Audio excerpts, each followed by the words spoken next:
Muy buenas noches. Hoy es domingo y como todas las noches domingo estamos con ustedes para platicar en nombre de la ley. Estamos transmitiendo desde los estudios de Excelsior Televisión, desde la esquina de la información en la Ciudad de México. Y esta noche invitamos y nos acompaña Juana Camila Bautista, la fiscal general para la atención de los delitos de trata de personas en la Procuraduría General de Justicia del Distrito Federal. Muchas gracias, Juana Camila, por estar con nosotros y responder a nuestra invitación. No, al contrario, buenas noches. Para mí es un placer haber sido invitada a su programa y estoy a sus órdenes. Muchas gracias, Juana Camila.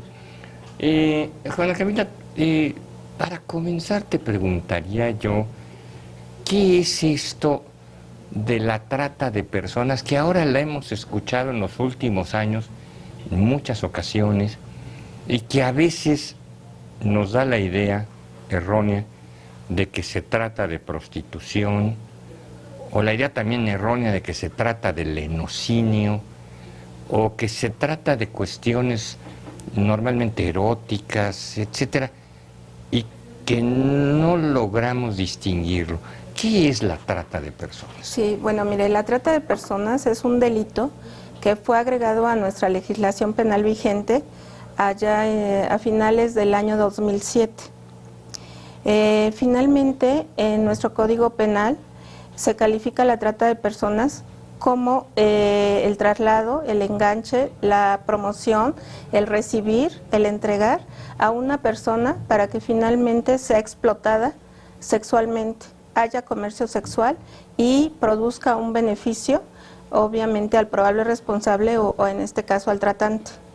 Nuestro Código Penal habla de coercitividad, pero recordemos que en el 2012 se emite la Ley General para prevenir, erradicar y sancionar la trata de personas.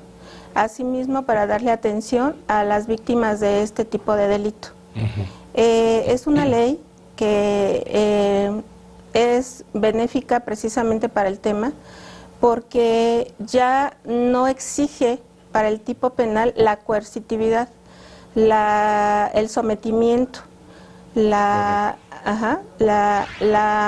amenaza para que las víctimas ejerzan este tipo de actividad, ya que en el artículo 40 de la nueva Ley General establece que el consentimiento de la víctima no exime de responsabilidad penal al probable responsable, o sea, al tratante o al explotador.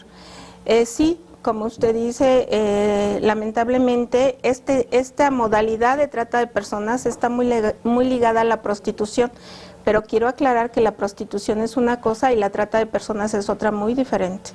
Sí, la prostitución pues es la actividad que ejerce una persona precisamente dando sexoservicio para el beneficio de sí misma, ¿verdad? No existe una persona, una tercera persona que la explote, que la maneje.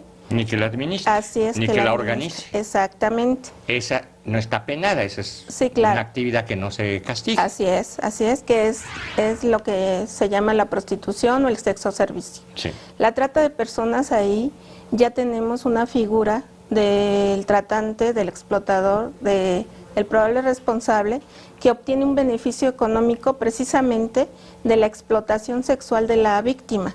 En estos casos, también la Ley General nos habla de un exhibicionismo público-privado en sentido sexual o erótico cuando beneficie económicamente precisamente a la persona que la administra, que la cuida, o bien que, como ellos manifiestan, que las regentea. ¿Sí? Son situaciones muy diferentes. Lamentablemente se han confundido las conductas del sexoservicio y prostitución con la trata de personas, pero sí son cosas muy diferentes. Y su diferencia con el lenocinio tiene que ver más o menos, a ver si estoy en lo correcto, con que la trata, la sexoservidora, sexoservidor, están ahí porque los tengo a fuerzas, por una presión moral, de temor, etcétera. Y en el lenocinio Pues No, es la... yo ¿O dónde está la diferencia tengo jurídica? mi criterio en el sentido de que el lenocinio pudiera ser una modalidad de trata. Ujú. Por el artículo 40 de la ley que yo le comento, que es muy claro, que dice que el consentimiento de la víctima no exime de responsabilidad penal al sujeto que con esa conducta, aunque sea voluntaria, él está obteniendo un beneficio económico. Ujú. ¿Sí? Entonces, es parecido al lenocinio, de acuerdo a lo que establece el Código Penal. Correcto. ¿Por qué? Porque la Ley General, para prevenir, erradicar y sancionar la trata de personas, no establece la existencia del delito de lenocinio como tal. Entonces, lo podríamos estar calificando como precisamente una modalidad de trata de personas, que Ujú. tampoco la ley lo establece de esa forma. Pero tenemos algunas figuras en la misma ley de trata que nos establece esa situación para precisamente no manejar el lenocinio como tal, sino irnos a la modalidad que establece la nueva ley general. Es decir, en términos generales, sin pretender ser muy técnico, la nueva ley prácticamente confunde el lenocinio con la trata, es decir, o deja ya sin existencia el lenocinio, o te da la oportunidad de que alguien lo consignes por lenocinio o por trata, es decir, pareciera que son las mismas conductas, ¿no? Bueno, no es de esa forma. ¿O tiene alguna distinción? ¿Hay algo que tenga uno que no tenga el otro? Bueno, en realidad el lenocinio es cuando la víctima lo hace en forma voluntaria. Sí. Hay el consentimiento de ella de la explotación sexual Ajá. y que esta persona se beneficie. Correcto. Pero la ley de trata también establece que cuando existe la explotación sexual en una víctima y hay una persona que se está beneficiando económicamente de esa actividad de la víctima, entonces estamos ante una modalidad de la trata de personas. Correcto. ¿Sí? Entonces, aquí tenemos esa disyuntiva, Ujú. ¿verdad? Y bueno, no hay criterio uniforme para establecer el lenocinio en el Código Penal y establecer la modalidad de trata cuando dice que el consentimiento de la víctima no exime de responsabilidad penal del tratante o del explotador, Ah, que caray. sería una figura muy parecida al lenocinio. Ujú. Y existe también trata sin finalidades de comercio sexual, Claro que que sí. puede ser trata de personas para trabajar en los campos o en las Así es, fábricas así o es. Sí, es precisamente la trata de personas mediante trabajos forzados, Ujú. lo que conocemos coloquialmente como trata de personas en el tema laboral. Ujú. Sí, aquí en la Ciudad de México únicamente hemos tenido 2 casos, Sí. precisamente uno de una joven que la encadenaban en una lavandería, planchaduría, para que estuviera trabajando casi 20 horas al día. Y bueno, finalmente ella logró huir, llegó a la fiscalía y se trabajó ese tema, donde se pudo consignar a las personas que la tenían encadenada y ahí había pues, malos tratos, Sí. había pues inclusive lesiones, muchas veces no le daban de comer y obviamente por estar encadenada pues no tenía libre tránsito. Finalmente, ese es el primer caso que se nos presenta Que en se la Procuraduría presenta. del Distrito Federal. Y consignaron al tintorero. Bueno, era una familia, porque Sí. ella manifiesta que, bueno, todos la maltrataban, Sí. la lesionaban con unas alicatas, no le daban de comer, la insultaban, que se apurara a hacer los quehaceres que le determinaban, etcétera. Fue un maltrato terrible. Ella tenía un alto grado de anemia, precisamente por la falta de alimento. Desnutrición. Terrible, porque no le daban muchas veces ni agua para beber. Ella tenía que tomar el agua de las planchas para poder mitigar un poco su sed. Ujú. Fue un caso, la verdad, muy estremecedor en la ciudad. Bueno, pero finalmente se consignaron a estas gentes. Y tenemos otro caso. ¿Ya llegó a sentencia? No, todavía no. Está en proceso. Todavía está en proceso. Sí. Finalmente tuvimos otro caso de un sujeto que tenía 5 esposas y a las 5 les ponía puestos de dulces y les recogía todo el dinero y a todas las tenían en un solo inmueble, como con 14 hijos en total. Sí, entonces fue nuestro segundo caso. Es una trata conyugal, laboral, ¿no? No, eso es otra cosa. Sí. Bueno, sí. Vamos a un pequeño corte y regresamos para esta plática con Juana Camila Bautista.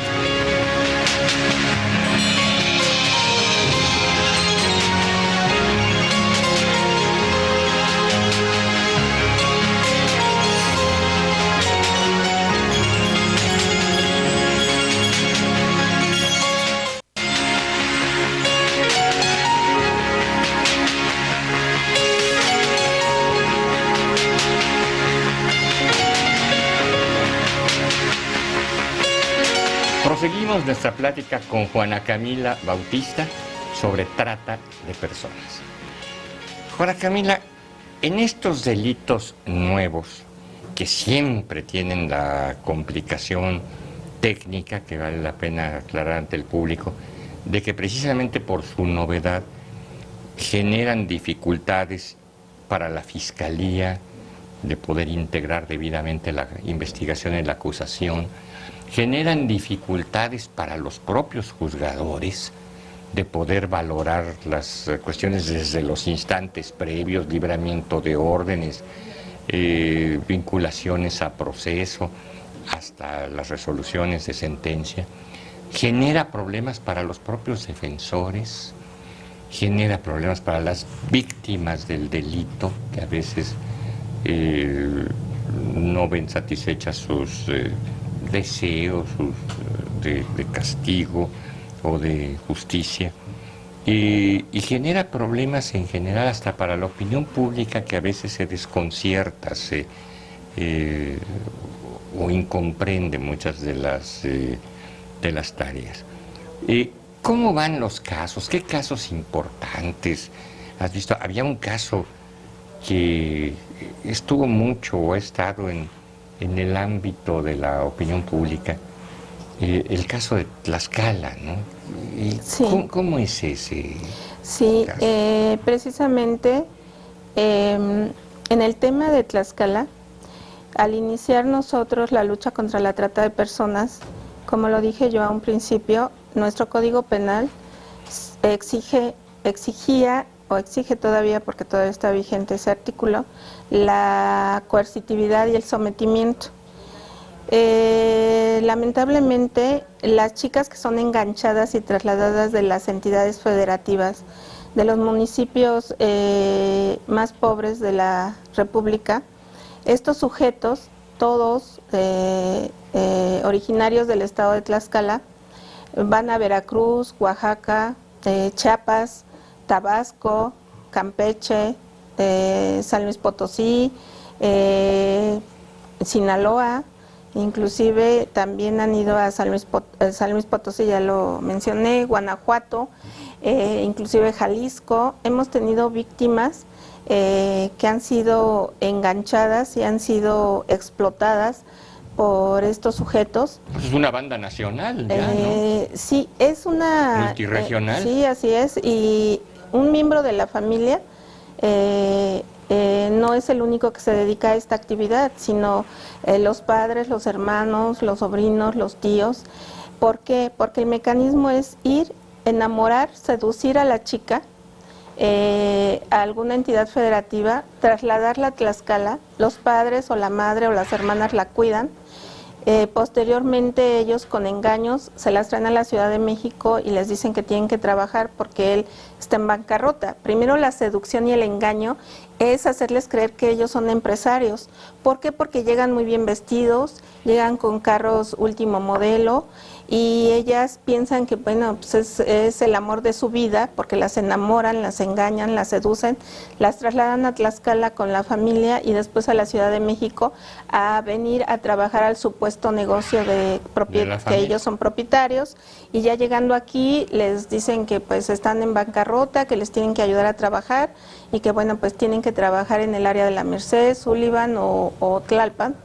Ellas... ¿En comercio sexual? Así es, comercio sexual. Ellas al principio se rehúsan, ellos las obligan, en la mayoría de los casos las embarazan y les retiran a los bebés, se los regresan a la mamá o a la familia, ya sea hermanas, para que los cuiden, y ellas se tienen que estar prostituyendo en uno de estos lugares que mencioné, y a cambio de entregar una cuota diaria, tenían que hacerlo, si no, ya no les dejaban ver a los niños, o en otros casos las encerraban sin darles de comer para poderlas seguir explotando. Son de verdad historias terribles de estas chicas que han sido engañadas en el interior de la República. Casi todas vienen de diferentes estados. Aquí la situación es de que por su alto grado de vulnerabilidad, inclusive la nueva ley habla de la vulnerabilidad, y la ley nos establece, y como todos lo sabemos, que la vulnerabilidad de las víctimas vienen desde su origen. Pobreza, ignorancia. Exactamente. Y muchas veces son violentadas física o sexualmente en el seno de su hogar. Por eso ellas tratan de salir de esa situación, y cuando son enganchadas, son seducidas y son enamoradas, ellas pues piensan que es la oportunidad para salir de ese medio, y es como son realmente engañadas para ser trasladadas y posteriormente prostituirse, ser obligadas a prostituirse aquí en diferentes puntos de la Ciudad de México. Finalmente, en el 2012, cuando entra nuestra nueva ley general para prevenir, erradicar y sancionar la trata de personas, pues ya nos abre el abanico en el sentido de que el consentimiento de la víctima no exime de responsabilidad penal a estas personas. Y vuelve a hablar de la vulnerabilidad. Las víctimas son vulnerables desde su origen y posteriormente salen de sus hogares sin haber estudiado ni siquiera la primaria, son madres solteras, etcétera. Tienen una historia de vida verdaderamente muy triste, muy limitada, precisamente por lo que usted dijo, la miseria, la pobreza y la ignorancia. Y por lo que me dices también el abandono familiar, ¿verdad? Así es. No tienen apoyo, no tienen protección de su familia. Sí, lamentablemente es triste. Han tenido agresión incluso en el seno familiar. Sí, entonces esa es la gran diferencia desde 2007 al 2012, que el Código Penal nos exigía la coercitividad, el sometimiento. Correcto. Y nuestra nueva ley a partir del 12 ya no es necesario. Ya no es elemento típico, ya no es elemento necesario para formular la acusación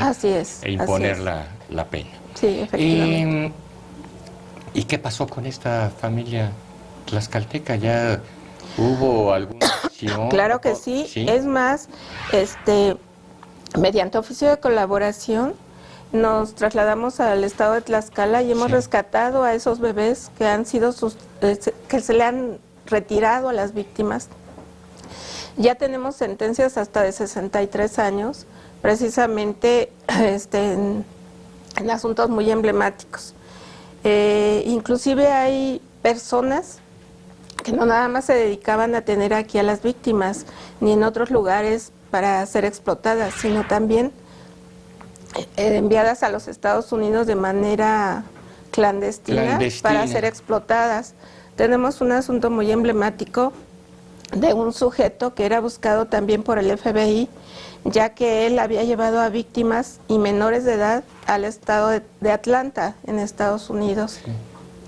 Finalmente lo detuvimos, está en proceso, tiene un proceso todavía porque fueron 5 víctimas las que logramos ubicar y que lo denunciaran. Inclusive de una de ellas, su niña ya tenía 12 años y ella huyó cuando la niña tenía 1 año y la tenían los padres del sujeto. La rescatamos, se les dio atención psicológica, se les dio atención a ambas para que obviamente se pudieran reunir y unir y aceptar, porque obviamente la niña ya tenía 12 años y desde el año ella huyó precisamente huyó en Estados Unidos, fue como a él lo buscan y él logra regresarse a México y por ello era buscado en los Estados Unidos. Finalmente, él ya fue sentenciado a más de 40 años y ahorita todavía está sujeto a un proceso. Qué bien. ¿Qué paradoja nos platicas? Porque en esto pareciera que muchas de las víctimas lo son por disgregación familiar. Y los victimarios que nos cuentas lo son por cohesión familiar. ¿Sí? Las víctimas por una familia desunida y estos criminales por unidad familiar. Es una paradoja, ¿verdad? Pues sí, porque precisamente ellos saben que el campo para obtener a sus presas, a sus víctimas, saben cómo manejarlo. Precisamente porque saben que ya son muy vulnerables a esta situación. Como usted dijo, están en el abandono de la familia o pertenecen a una familia desintegrada que no tienen más que el apoyo de la madre, pero tienen 8 hermanitos a quien mantener y ellas son las mayores.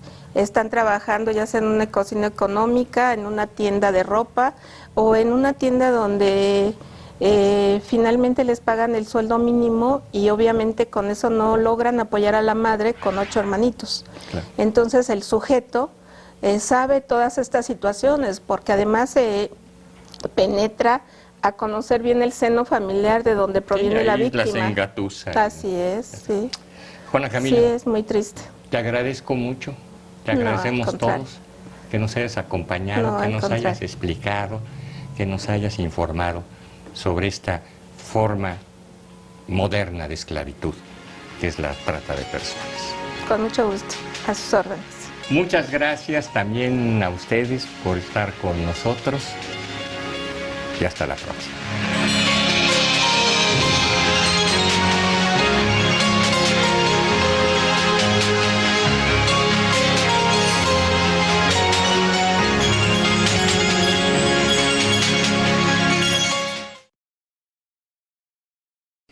Te invitamos a seguir cuestionando la información con los siguientes videos.